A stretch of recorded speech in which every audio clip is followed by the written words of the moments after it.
বনের গহীনে যে বাঘের গর্জন করার কথা, সেই বাঘ এখন বন্যপ্রাণী ও প্রকৃতি সংরক্ষণ উদ্ধার কেন্দ্রে চিকিৎসাধীন। সুস্থ হয়ে ওঠার চেষ্টায় 2 দিন পর খাওয়া শুরু করেছে প্রাণীটি।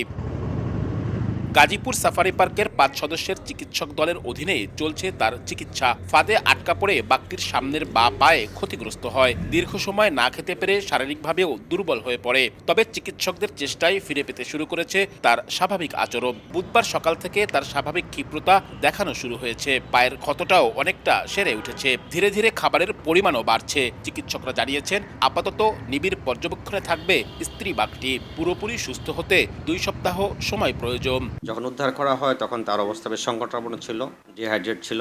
এখনও মনে হচ্ছে যে জ্ঞানহীন পর্যায়ে যায়নি।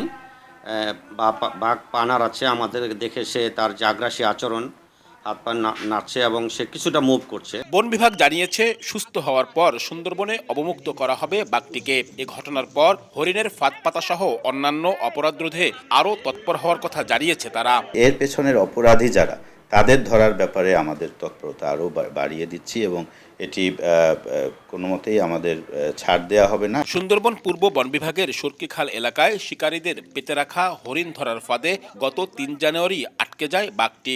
পরদিন স্থানীয়দের মাধ্যমে তা জানতে পেরে বন বিভাগের কর্মকর্তারা বাঘটি উদ্ধার করে চিকিৎসার জন্য নিয়ে যান খুলনার বন্যপ্রাণী ও প্রকৃতি সংরক্ষণের উদ্ধার কেন্দ্রে। আব্দুল্লাহ আল মামুন রুবেল, সময় সংবাদ, খুলনা।